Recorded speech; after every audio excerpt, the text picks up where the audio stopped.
welcome to Long Live the Queen, where we talk about the women who made history. And by we, I mean the royal we, because it's just me. Today, we're going to talk about Joan, Countess of Burgundy.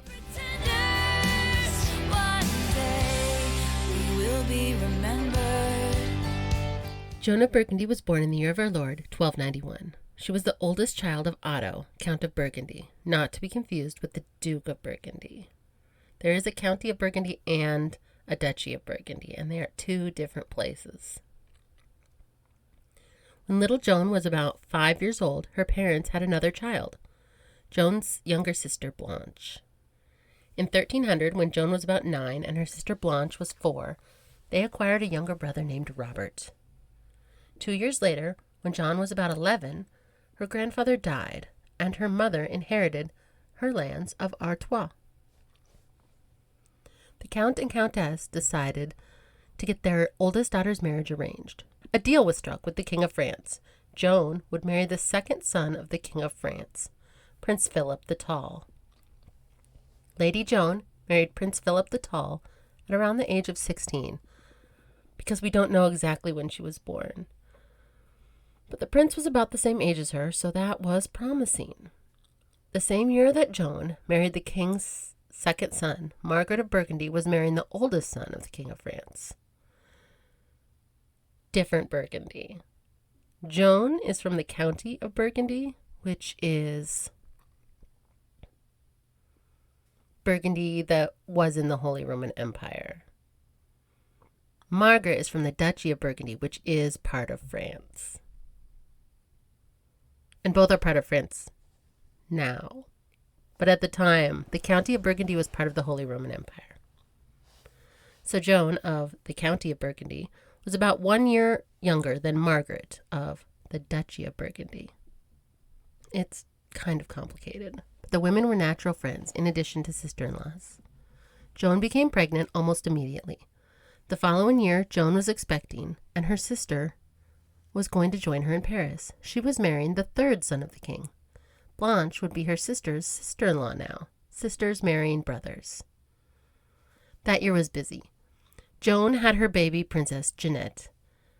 Her sister married her brother-in-law. Her youngest brother-in-law, Robert, the youngest child of the King of France, died at the age of 10 or 11.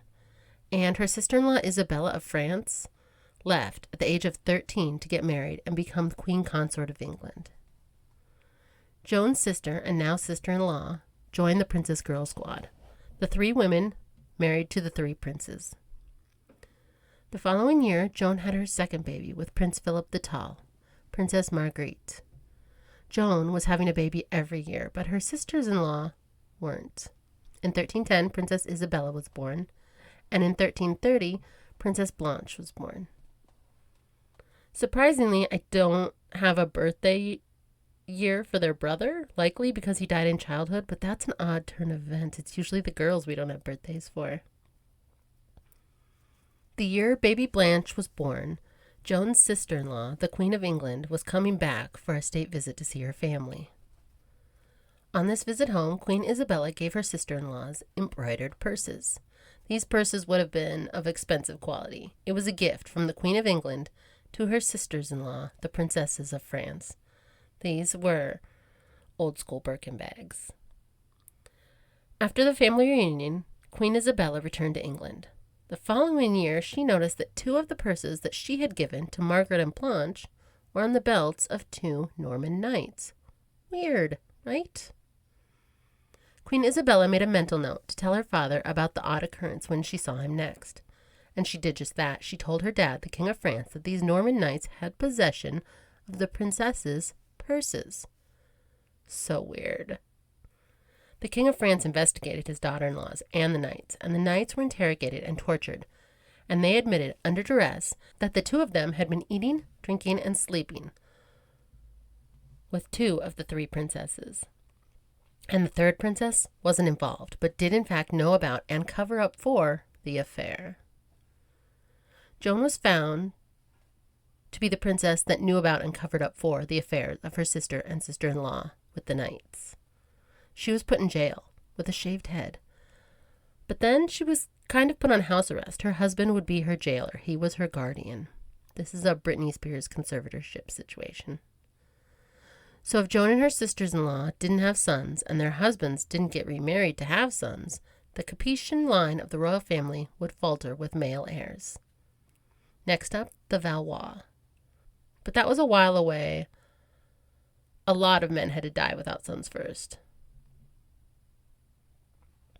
The next year, after this affair scandal, the King of France, King Philip the Fair, died, and Joan's brother-in-law became the king. The king is dead. Long live the king. King Louis X, the husband of the imprisoned Margaret.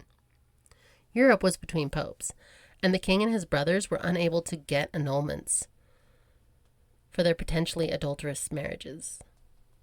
Stuck in house arrest, 24-year-old Princess Joan was likely aware that her sister-in-law, 25-year-old Margaret, and her sister, 19-year-old Blanche, were convicted, and their heads were shaved and they were sent to prison. Later that year, she likely heard that her sister-in-law, Margaret, had died in prison, either from a cold or being strangled to death so her husband, the king, could remarry. King Louis X did remarry just after his first wife's death. King Louis X died just a year later in 1316, but his young wife was pregnant when he died. The king is dead. Long live the king. But who was the new king? It was either Joan's husband or the baby boy that the queen may be pregnant with. Joan's husband was temporarily made regent while the whole country waited for the queen to have her baby. France was in a holding pattern. The queen did have her baby, and this baby was King John I of France at birth. His uncle would stay his regent until he was old enough to be king on his own.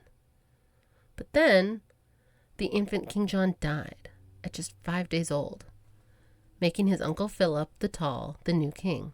The king is dead. Long live the king. King Philip V, Philip the Tall. There were some rumors that Philip the Tall had his nephew poisoned. It was all very Richard III vibes, 200 years before Richard III. Her husband being the king meant her house arrest for covering up for her sister and sister-in-law was no longer in effect. With her husband's support, she became the Queen of France. The year after becoming queen, her only son died in 1317 during his early childhood. The King of France was left with only daughters, 9-year-old Joan, 8-year-old Marguerite, 7-year-old Isabella, and 4-year-old Blanche. Since that whole affair scandal drama, the couple had no more children. The same year her son died, her 17-year-old brother also died. This made her the oldest surviving daughter in a family with no surviving brothers. She was now an heiress.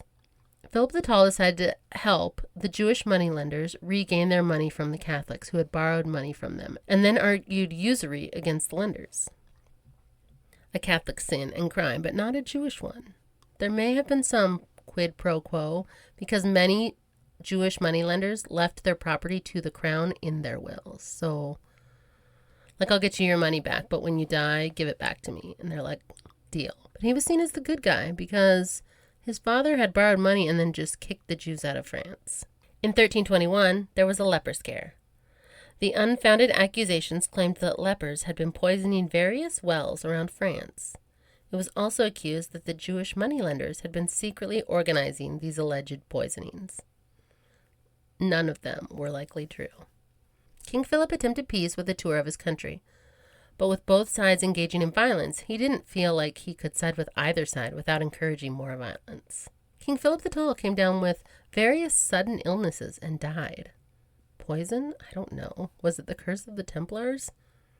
I don't know. He is in that elite group of people within 13 generations of King P4, which is what I call King Philip IV of France in my notes. Joan moved back to her own domain, the county of Burgundy, Roman Burgundy, that she had inherited from her father. She was ready to peace out on Paris. She's like, bye, France. It probably didn't feel safe. Her sister was still in prison after her alleged affair. She married her oldest daughter, Joan, to Otto, Duke of Burgundy.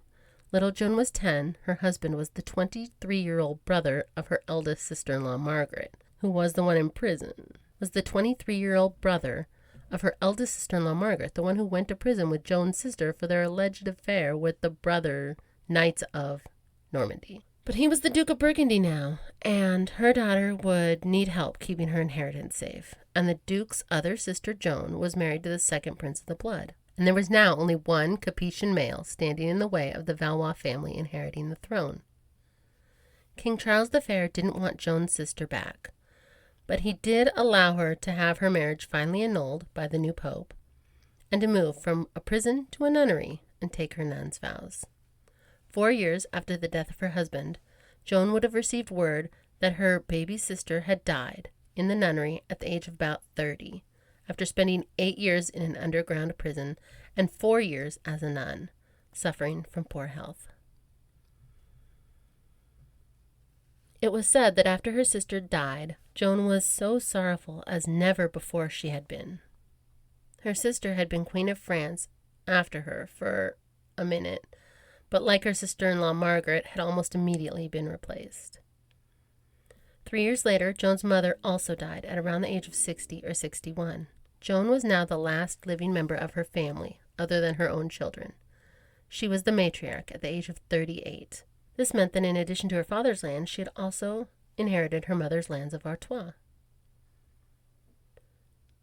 She only had surviving daughters, so her husband's lands of the Kingdom of France could not be passed down to them. But the counties could. Women could run counties, just not kingdoms. Joan was only a double countess for about 2 months, though, because she died in January 1330, just 2 months after her mother died. At the time of her death, Joan was 38 or 39. Her titles were inherited by her daughter, Jeanette, who, if you remember from earlier, was married to the Duke of Burgundy, French Burgundy, at the age of 10. Since then, Jeanette had aged to 22, and her brother-in-law had become the King of France when the Capetians faltered on their male heirs. It was now the royal family of Valois. Little Jeanette was now 22-year-old Duchess of Burgundy, mother of 6-year-old Lord Philip of Burgundy, and sister-in-law of the Queen of France. This little boy was the heir apparent now to not only the Duchy of Burgundy, but also the counties of Burgundy and Artois. And that is where I'll leave it for now. What did you think of Joan of Burgundy? Part of me feels like she dodged a bullet. She was in on the cover-up, but not the affair. She was also the wealthiest of the 3 princesses, so there's that. There was motive to keep her safer. But there was just 2 knights and 3 princesses, so I don't know. I still don't know if it happened, but there is a lot of circumstantial evidence. I don't know that there's enough circumstantial evidence for all those murders, but there is a lot. You can share your thoughts with me at longlivethequeenpodcast@gmail.com or on Facebook or Instagram at Long Live the Queen Podcast. Or join us on Patreon for bonus content and extended episodes. Long live to all the queens out there. And until next time, bye.